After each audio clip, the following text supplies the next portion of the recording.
আসসালামু আলাইকুম। Hello everyone, good morning. সবাই কেমন আছেন?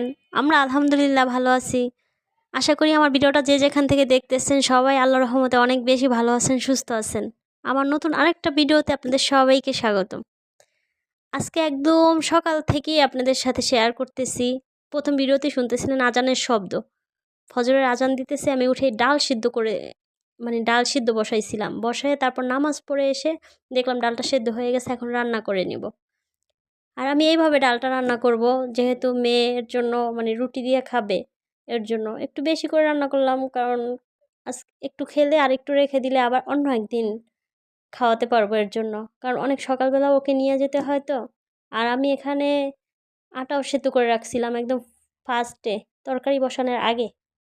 আর অফ ক্যামেরাতেই রুটিগুলো বেলে নিলাম।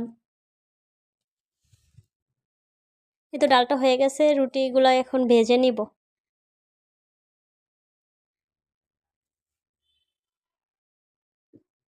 মেয়েদের সবসময় ঘুমই ভাঙে রান্নাঘরে। আমার তো চোখ জ্বলতেছে এখনও। এখন ফজরের আজানের সময় উঠে গেছি, আর সারাদিন তো আর ঘুম হবে না। একটা সময় রুটি বেলার জন্য কত কথা শুনতে হতো, কারণ রুটি বেলতে পারতাম না শ্বশুর বাড়িতে। এখন কত সুন্দর রুটি করতে পারি। দেখেন রুটিগুলা কি সুন্দর ফুলতেছে।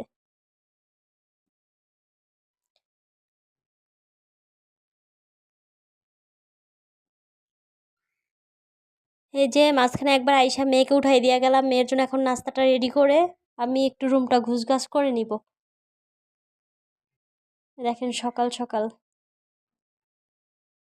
আর আমি বিছানার চাদরটা উঠাইয়া নিতেছি, কারণ এতদিন বৃষ্টি ছিল, উঠানো হয় না।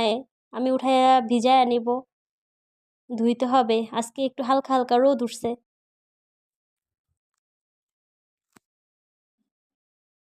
আর উপরে তো অনেক বেশি ময়লা পড়ে, একদম বেশি অতিরিক্ত বাতাস হলেই আর কি রুম ভরে ভরে যায়, বালু বলেন আর ময়লা টলা যা আছে সব কিছু দিয়ে। এই তো আমার চাদরটা বিছানো শেষ, আর এই রুমটাও একটু ঝাড়া দিয়ে নিলাম। এই রুমটা সবসময় গুছগাছি থাকে, কারণ এই রুমে তো কেউ থাকে না, শুধু মেয়ে একটু পড়তে বসে সন্ধ্যার সময় আইসা, বা বাসায় থাকলে তখন একটু আইসা এই রুমে ই করে। আর আমি মেয়েকে দিয়ে আইসা এক কাপ চা খাইলাম, সাথে একটু রুটি খাইয়ে নিলাম।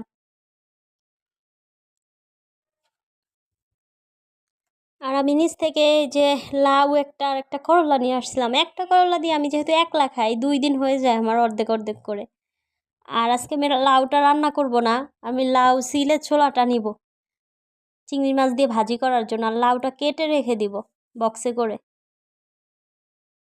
আর কি সুন্দর নরম দেখছেন, একদম বিচিটা মাত্র ছোট ছোট হয়েছে। আমি ছোলাগুলো এইভাবে ছোট ছোট করে কেটে নিছি। আর অফ ক্যামেরাতে আমি পেঁয়াজ, চিংড়ি মাছ, কাঁচামরিচ এগুলো কেটে নিয়েছিলাম।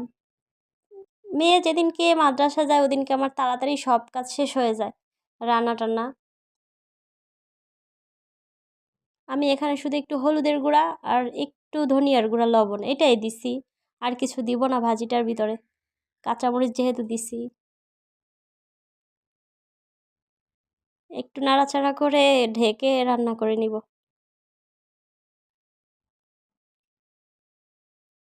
আর এদিকে আমি অফ ক্যামেরাতে অনেক কাজ ছেড়ে আসলাম, চাদর টাদর ধুয়ে দিয়ে আসলাম, আর ভাতও বসাই দিছিলাম। আর যেহেতু ভাজিটা হয়ে গেছে, আর মুরগির মাংসটা নামায় আমি মেখে নিয়েছিলাম হলুদ মরিচ আদা রসুন সব কিছু দিয়ে। অবশ্য মরিচ দিই নাই, শুধু সরি হলুদ দিই নাই, মরিচ দিছি, আদা রসুন দিছি, আর হচ্ছে একটুখানি লেবু চিপে দিছি, লবণ দিছি, এগুলো দিয়ে মেখে রাখছিলাম। আর এইভাবে ভেজে নিতেছি। আজকে যেহেতু মেয়ে মাদ্রাসায় বসে খাবে, দুপুরবেলা কোচিং আছে, সেই জন্য মুরগিটা আমি একটু অন্য রকমের রান্না করতেছি, রোস্টের মতো। আর একবেলার দুপুরবেলার শুধু খাবার, এর জন্য অল্প অল্প করে রান্না করি, কারণ বিকালবেলা তো আমরা আবার রান্না করে তারপর খাই, বা বেশিরভাগই রুটি খাওয়া পড়ে। এখানে আমি পেঁয়াজ বাটা দিব, পেঁয়াজ বাটা দিয়ে কিছুক্ষণ ভেজে নিব। তারপর এখানে আমি আদা রসুন একটু দিয়ে ভেজে, তারপর আমি এখানে কাঁচামরিচ আগেই ব্লেন্ডার করা ছিল ওইগুলো দিয়ে দিলাম। আমি এখানে কোনো হলুদই দিব না। আর এখানে আমার টক দই ছিল, ওই টক দই দিয়ে দিছি অল্প। আর দিলাম বাদাম বাটা, কাজু বাদাম। আর রোস্টের মশলা দিয়ে ভালো করে কষিয়ে নিব। আর প্রত্যেক দিনের মতো সবাইকে একটা কথাই বলতে চাই, এত অল্প সময়ে অনেক আপুরা ভাইয়ারা আমাকে অনেক বেশি সাপোর্ট করতেছেন, ভালোবাসতেছেন, তাদেরকে অসংখ্য অসংখ্য ধন্যবাদ। আর যারা আমার ভিডিওটা দেখতেছেন তাদেরকেও অসংখ্য ধন্যবাদ। আর যদি আমার ভিডিওর কোনো অংশ একটুকু ভালো লেগে থাকে, লাইক দিয়ে সাবস্ক্রাইব করে পাশে থাকতে পারেন।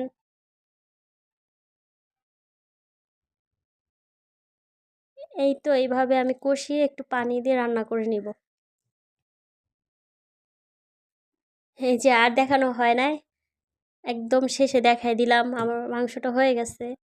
এইবার আমি থালাবাটি ছিল ধুয়ে নেব। রান্না খুব ছোট একটা শব্দ, আসলে রান্না করতে গেলে কত কিছু করতে হয়, কাটাকুটি করতে হয়, ধোয়া ফেলা করতে হয়, মানে অনেকে যে বলে না যে ছোট্ট একটা সংসার কি আর কাজ, কাজ থাকে শুধু রান্না করো খাও, এই কথা বলে তখন নিজের চুল নিজের চিটতে ইচ্ছা করে যে ছোট সংসার হলে কি হয়েছে।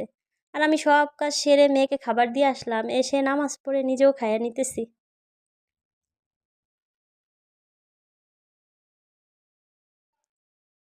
আর লাউ ভাজিটা মানে সরি লাউয়ের ছোলকা ভাজিটা এত বেশি মজা হয়েছিল, সবাই চাইলেই এইভাবে ভাজি করে খেতে পারেন। আসলে রক্তের সম্পর্ক ছাড়াও মানুষ আপন হইতে পারে, আমি এই কয়দিনই অনেক বুঝে গেছি। যেমন অনেক আপুদের ভিডিও ওর নোটিফিকেশন আসার সাথে সাথে আমি চলে যাই, কারণ তাদের জন্য অন্যরকম একটা মায়া কাজ করে।